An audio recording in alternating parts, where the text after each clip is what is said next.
दोस्तों, किसी गांव में एक सेठ रहता था। उसका एक ही बेटा था जो व्यापार के काम से परदेश गया हुआ था।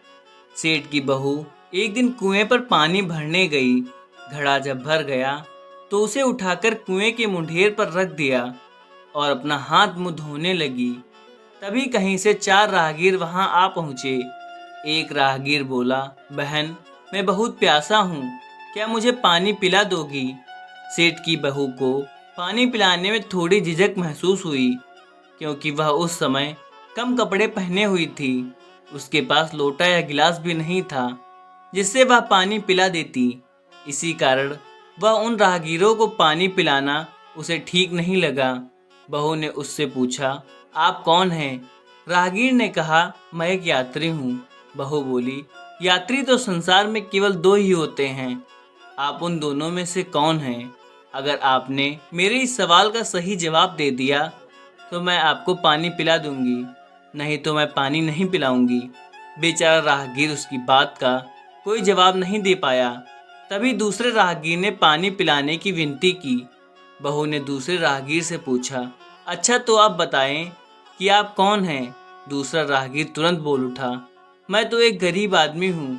सेठ की बहू बोली, भैया, गरीब तो केवल दो ही होते हैं, आप इनमें से कौन हैं? प्रश्न सुनकर दूसरा राहगीर चकरा गया। उसको कोई जवाब नहीं सूझा तो वह चुपचाप हट गया। तीसरा राहगीर बोला, बहन, मुझे बहुत प्यास लगी है, ईश्वर के लिए तुम मुझे पानी पिला दो। बहू ने उससे भी पूछा, अब आप कौन हैं? तीसरा राहगीर बोला, बहन, मैं तो एक अनपढ़ गंवार हूँ। यह सुनकर बहू बोली, अरे भाई, अनपढ़ गंवार तो इस संसार में बस दो ही होते हैं, आप उनमें से कौन हैं? बेचारा तीसरा राहगीर कुछ नहीं बोल पाया। अंत में चौथा राहगीर आगे आया और बोला, बहन, मेहरबानी करके मुझे पानी पिला दो। प्यासे को पानी पिलाना तो बड़े पुण्य का काम होता है।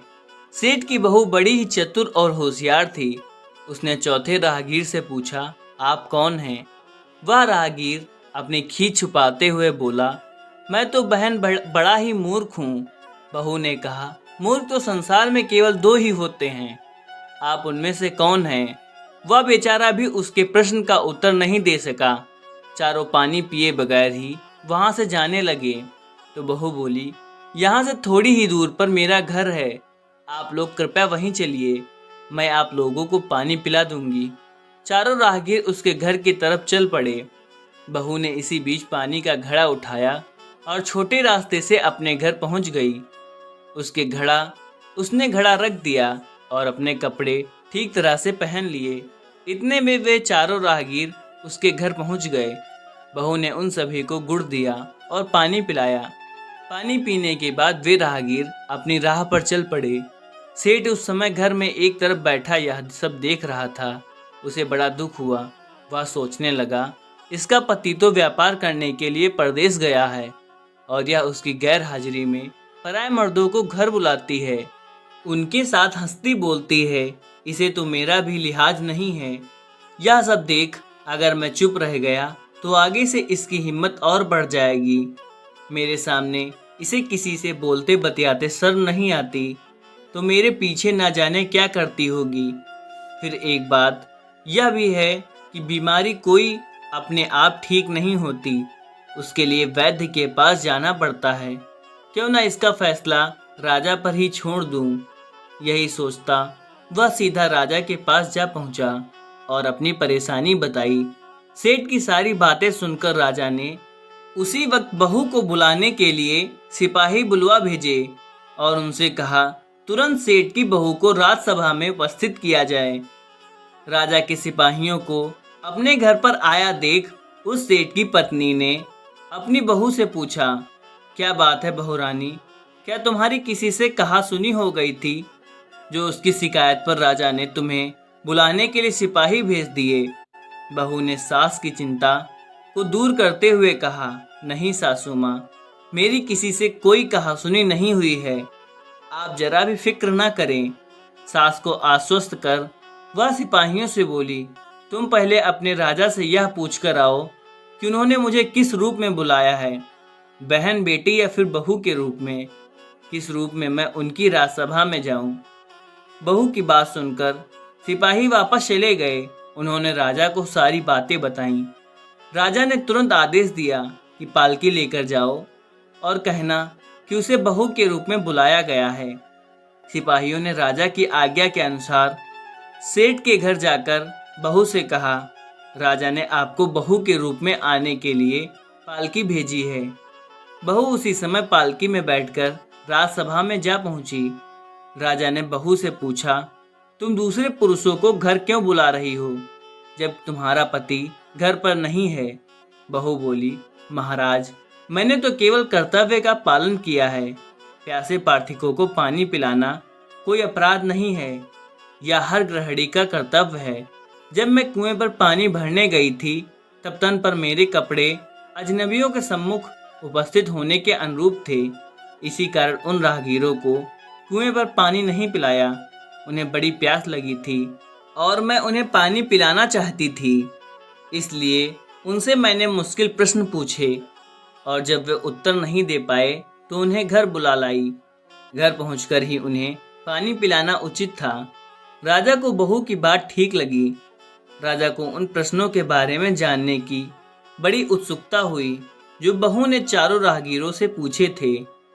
राजा ने सेठ की बहू से कहा, भला मैं भी तो सुनूं कि वे कौन प्रश्न थे जिनका उत्तर वे लोग नहीं दे पाए। बहू ने तब वे सभी प्रश्न दोहरा दिए। बहू के प्रश्न सुन राजा और सभासद चकित रह गए। फिर राजा ने उससे कहा, तुम खुद ही इन प्रश्नों के उत्तर दे दो, हम अब तुमसे यह जानना चाहते हैं। बहू बोली, महाराज, मेरी दृष्टि में पहले प्रश्न का उत्तर है कि संसार में सिर्फ दो ही यात्री हैं, सूर्य और चंद्रमा। मेरे दूसरे प्रश्न का उत्तर है कि बहू और गाय। इस पृथ्वी पर ऐसे दो प्राणी हैं जो गरीब हैं। अब मैं तीसरे प्रश्न का उत्तर सुनाती हूँ। महाराज, हर इंसान के साथ हमेशा अनपढ़ गवारों की तरह जो हमेशा चलते रहते हैं, वे हैं भोजन और पानी। चौथे आदमी ने कहा कि वह मूर्ख है, और जब मैंने उससे पूछा कि मूर्ख तो दो ही होते हैं, तुम उनमें से कौन से मूर्ख हो, तो वह उत्तर नहीं दे पाया। इतना कहकर चुप हो गई। राजा ने बड़े आश्चर्य से पूछा, क्या तुम्हारी नज़र में इस संसार में सिर्फ दो ही मूर्ख हैं? हाँ महाराज, इस घड़ी इस समय मेरी नज़र में सिर्फ दो ही मूर्ख हैं। राजा ने कहा, तुरंत बतलाओ कि वे दो मूर्ख कौन हैं। इस पर बहू बोली, महाराज, मेरी जान बख्श दी जाए तो मैं इसका उत्तर दूं। राजा को बड़ी उत्सुकता थी यह जानने की कि वे दो मूर्ख कौन हैं, सो उसने तुरंत बहू से कह दिया, तुम निसंकोच होकर कहो, वह वचन देते हैं तुम्हें कोई सजा नहीं दी जाएगी। बहू बोली, महाराज, मेरे सामने इस वक्त बस दो ही मूर्ख हैं।